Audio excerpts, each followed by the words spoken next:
Hello, everyone. Good morning. I say good morning because it is Friday, the day that I'm hopefully posting this video. I just finished my workout. Sorry for the very casual clothing and the no makeup. Hair's a mess, but this is what you get. I really wanted to do a video for you guys today. And so I am just, this is what we get. So today's video is another reaction video. I believe this is reaction number 6, and the year is 2012. So for those of you who have not seen one of these videos before, my reaction videos are when I watch a video with you from many years ago. I give my commentary throughout it, and then I recreate that card from that original video using current product.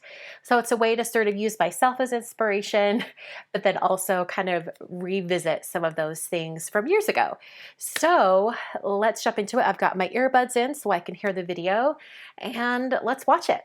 By the way, this video, I have not watched it all the way through. I did see the thumbnail, and I believe it's from a series I had on my blog called Inspiration Everywhere. I think I'll probably explain that at the beginning of the video, so we'll just jump in and see. Hi everyone, welcome to another Friday Focus. This is the third video in my Inspiration Everywhere series. And today my inspiration is actually coming from this picture I took in Disneyland. This is as you're waiting in the line to go on the Star Tours ride. They have these logos around every few feet, or not few feet, probably, you turn a corner and you see one, and then you turn another corner, you see another one.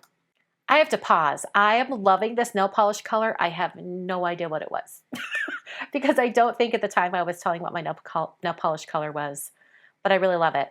And I love that I used a photo. I didn't know what the inspiration was for this one. Something like that.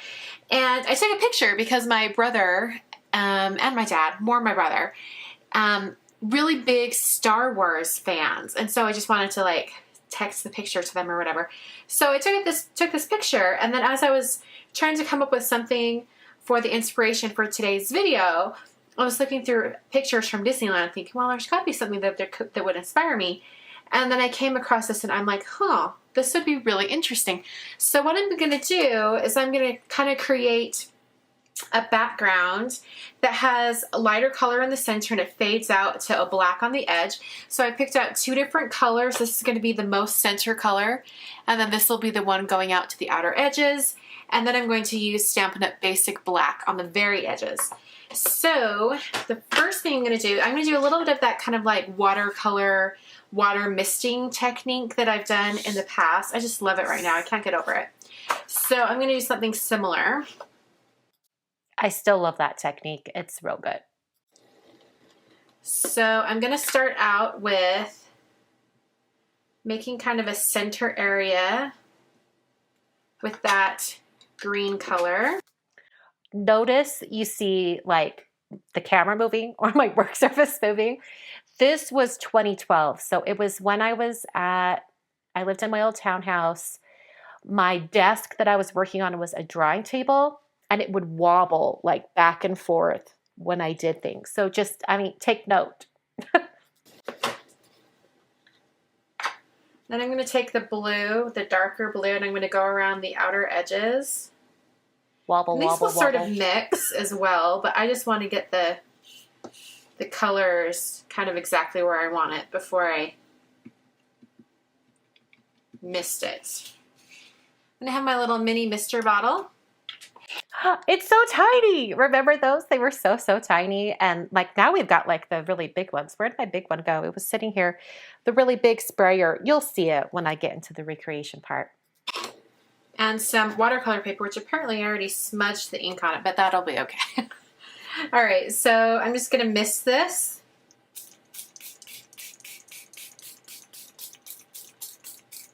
Get that really wet. All right, and I'm going to use the smooth side of the watercolor paper. Generally, I don't like to use the smooth side because in my watercolor classes in college, they always had to use the rough side. But I'm going to emboss on this later, so I'm going to use the smooth side. And I'm just putting that straight down into our lovely little ink here. I'm going to kind of smush it around a little bit. Get those colors to mix a little bit. I'll lift it off. Okay, I've got a little bit of that gradient color.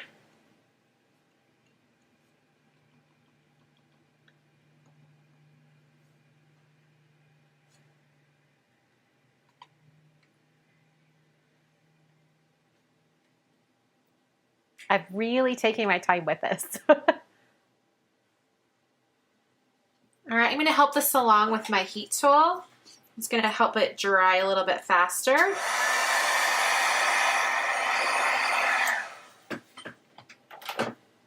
Okay, it's pretty much dry. So I'm going to just, like I did before in those other videos, I'm just going to tap it into the little water splotches just to get some more interest.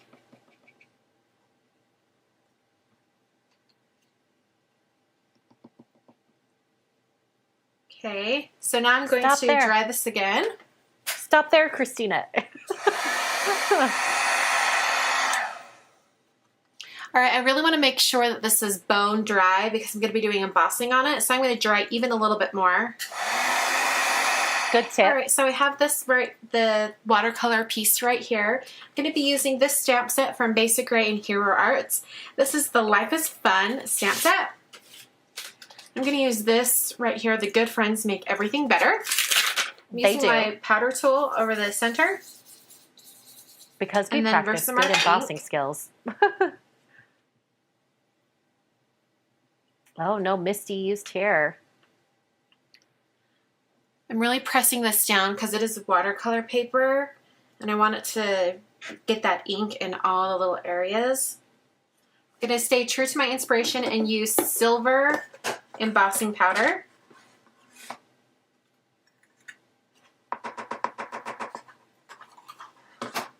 Christina, it looks like you need more silver embossing powder. You should get a refill. Looks like it's going to work. This is going to be awesome. It looks like the ocean to me. It looks like underwater or something. Like, let's add some fish.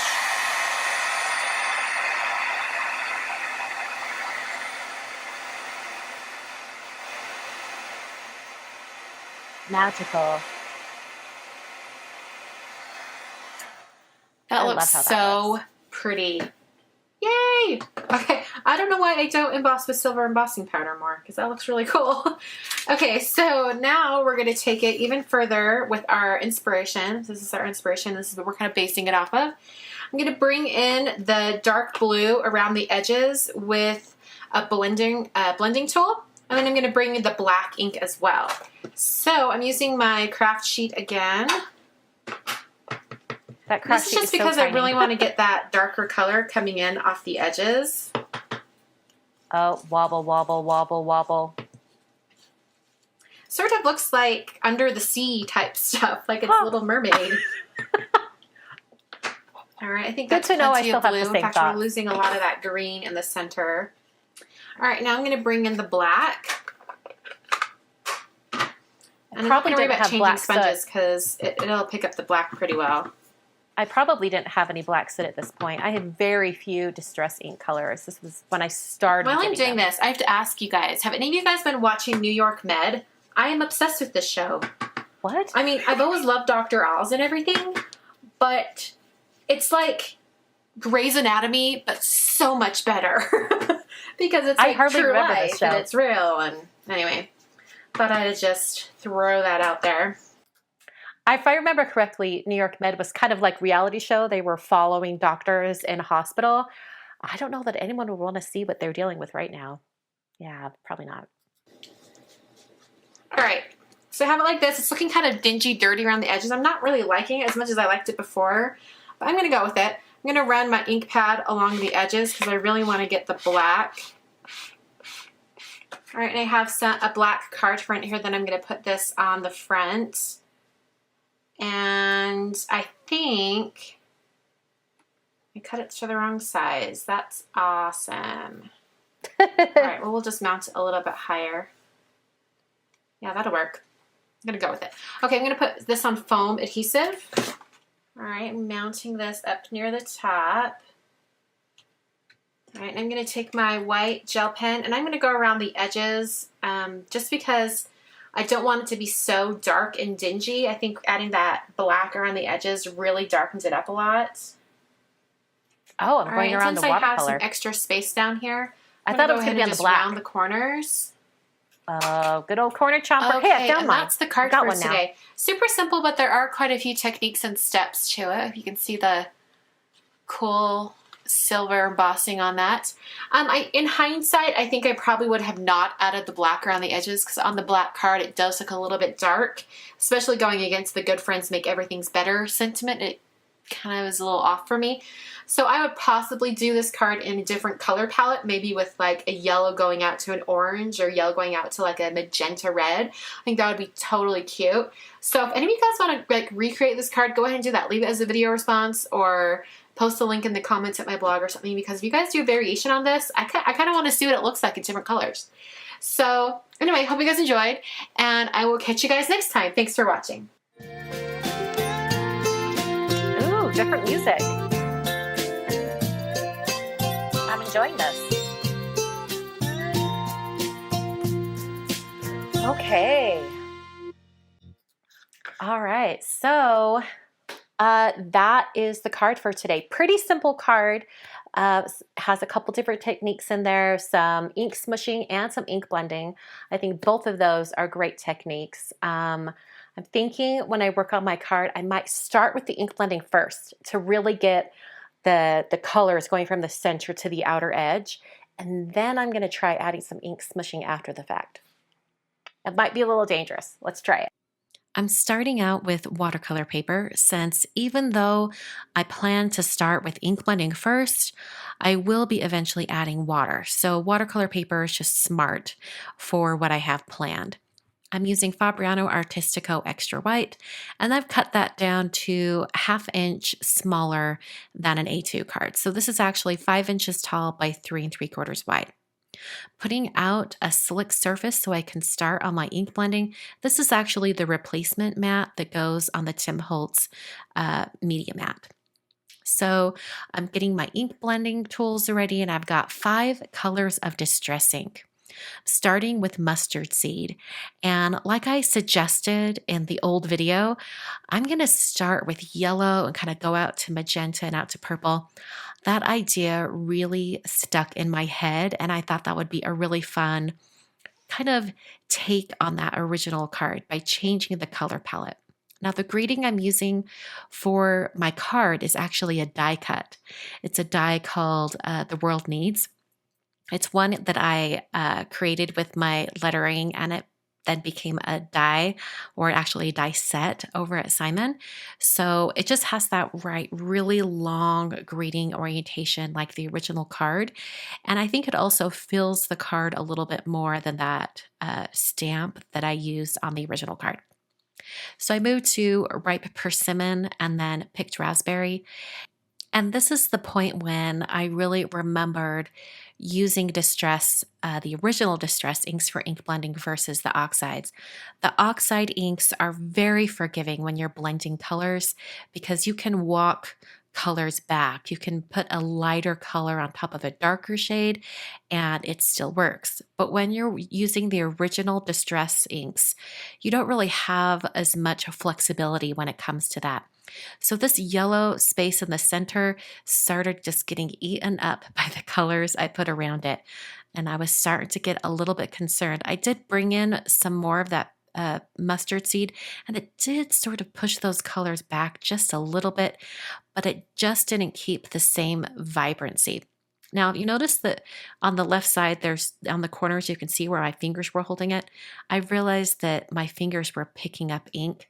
So I ripped off a little piece of Post-it tape, and I'm using that to protect my fingertips and also the project, so I'm not transferring a bunch of ink everywhere. As I add on this black soot on the outer edges, it really dramatized all that color in the middle, and I started to really love how it was looking. I love that really dark, dramatic edge that's just amazing. So I continue to ink blend around, adding in more of those colors, going back and forth and trying to get these colors to blend as much as possible. I kept thinking in my head, it just needs more ink on the paper. And I'm glad I did that because in this next step here, once I start to add a little bit of water, you will see the amazing effects. I've never done ink smushing quite like this with the ink blend included. And I really love how it turned out. You're about to see why. Took a little bit of that picked raspberry, put it straight down onto that replacement mat, sprayed it with water, and then I pounced into it. And at this point, I still wasn't quite convinced that this was a good idea. But the more I pounced into it, the more the color started to kind of move around and get more fluid. And I kind of think it brought out more of the gold shade in the center. It's really interesting that having all that ink in the paper and then reactivating it with water, just the effect that it made was stunning. And you still get the look of the glow from the center of the watercolor paper and the darker outer edge, but you also have all of these interesting water shapes that happen when you start pouncing the ink blending into a wet medium like this water or whatever. So I did get some darker splotches when I added that water, and one kind of ended up right in the center at the top, and I wasn't really loving how that looked. So I will try to kind of soften the look of that dark spot here in a minute. But this process right here was a lot of pouncing and ink smushing into that wet ink and then coming back and drying it more. You just want to remember to dry it with your heat tool in between each one of these, because that's going to give you the best result. So after I had everything dry, I then sprayed water into my hand and sprinkled it over the top. Now, when you do this with distress inks in particular, the water sort of eats away at the color and gives it a kind of a bleached effect. So I do like to tip my paper so that the water kind of moves around within those puddles, and then it picks up more of the color. So here's where my little ink blended piece ended up. I could not have anticipated how amazing this looked. I love how it turned out, and I was almost sad to have to cover it with this greeting, but I knew that there would be spaces around the words and the letters, so that color would still come through, and it did in the end. So I took that die. In the die set, there's actually a shadow layer to go behind the words, but I'm not using it today. I die cut this greeting 4 times out of white cardstock. I then took a removable adhesive. This is a repositionable dot adhesive, and I put that down onto some white paper. I placed the die cut on top, and then I'm going to be doing some silver heat embossing. I really loved the idea of that silver from the original card, and I wanted it to be heat embossing. So since I was using this die cut greeting, I would have to add the embossing to the die cut. So I just used the paper underneath as sort of a handle to hold the die cut while I applied the embossing powder. This is sterling embossing powder from Brutus Monroe. I hit that with my heat tool, and I made sure to get all of the powder outside of the words that are on the paper because I didn't want any powder left behind. That's because I then dabbed on more of that Versamark ink, and I didn't want it to get powder on the ink pad.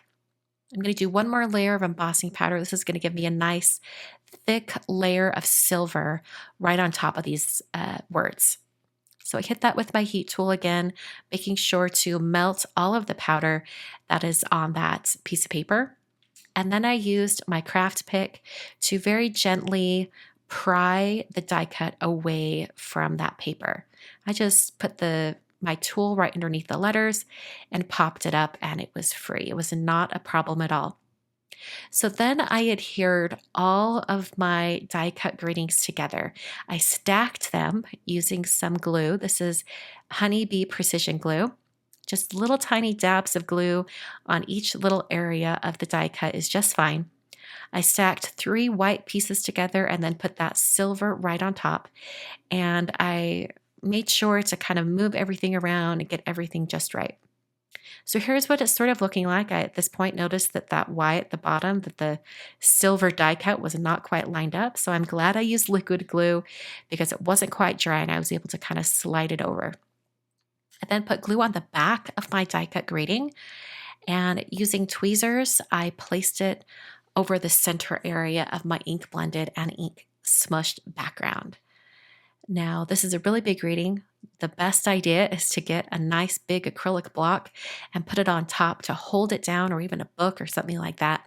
So I had some acrylic blocks stacked while I glued on the little dot on the eye. And I did silver heat emboss one dot from the die cutting so that I could put that right on top. I'm now putting it on some foam adhesive, just lots of foam tape. I'm not shy about that. And then adhered that to a white card base. I decided I wanted it to be white as opposed to the black and the original card, just because I wanted there to be a more bright lightness about it. I wanted to keep it nice and bright, even though the edges are quite dark.